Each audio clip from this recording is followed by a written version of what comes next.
What's up, guys? I'm so stoked that you're back here for another Fitness Goal Friday.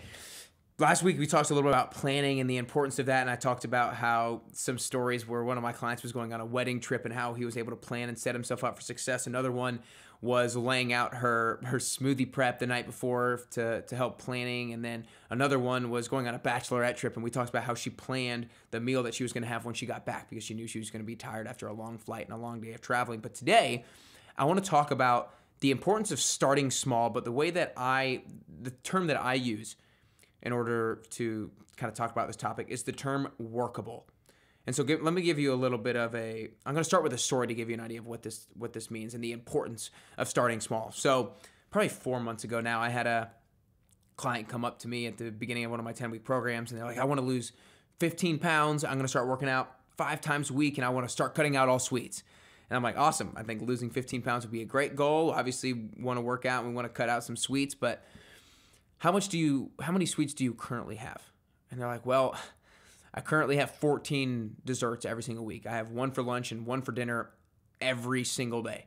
And so I was like, okay, well, the likelihood that you go from 14 desserts to 0 desserts from 1 week to the next and at the flip of the switch is very unlikely. Now, sure, there are cases where people do it, but maybe they do it for a week successful, 2 weeks successful, maybe 3 weeks successful, but then week number 4 and week number 5, it's like they have 20 desserts, right? Like they completely go from one extreme to the next. So going from 14 desserts to 0 desserts is not very workable. And by workable, it's not something that you're willing and able to do. Why? Because you haven't proven to yourself that you've been willing and able to do anything close to that in the past. And so that's really what workable means. Workable means we want to start doing something. We want to create a strategy that is something that we're actually willing and able to do based off of what we've done in the past. So instead of going from 14 to 0, what we did to make it more workable is he said, okay,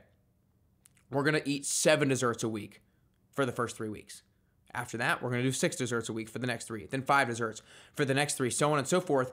And he nailed it. And yes, he hit his goal. He lost the weight that he wanted to lose.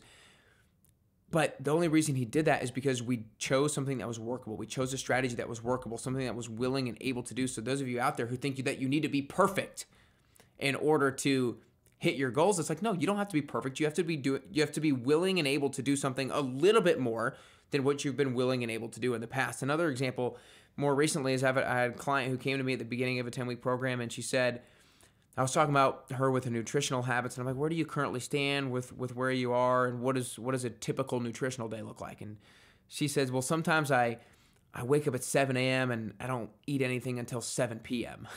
And so I was like, okay, that's a problem. And so instead of giving her like the best nutrition approach possible, instead of saying you need to be eating this many vegetables, you need to be like cutting down with carbs, you need to be doing this, you need to be doing that, it's like, no. What is something that's workable? What is something that she might be willing and able to do? And so what we kind of landed on is let's just focus on getting 3 meals a day, 5 days a week. 3 meals a day, 5 days a week. Now, I know that might sound a little bit elementary, but it's like based off where she was coming from, based off of what she had been willing and able to do in the past, that's something a little bit more than she had been willing and able to do. So it's something that is a little bit more workable for her. And we addressed what some healthier options were for those 3 meals a day, 5 times a week, but that wasn't my number one priority. My number one priority for her was to just start forming this habit of eating 3 meals a day, 5 days a week. And that was something that was workable for her, and so she started to do it, she started to implement it, and she started to see great success, and she started, her goal was weight loss as well, so she started to lose weight.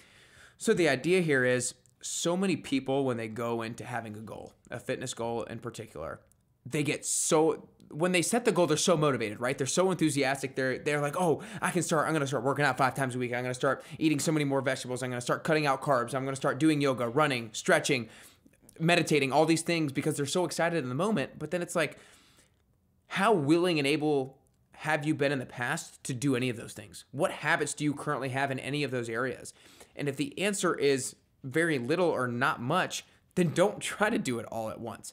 You want to form the strategy for your goal based off of doing a little bit more than you've been willing and able to do in the past. And again, that whole term that I use in my coaching is workable. Choose something that is workable for you. Choose a strategy that is workable for you. So when you guys are going about creating your fitness goals, whether it's at the beginning of the year or whenever it is, choose something that is workable. That's something that's a little bit more than what you've been willing and able to do in the past.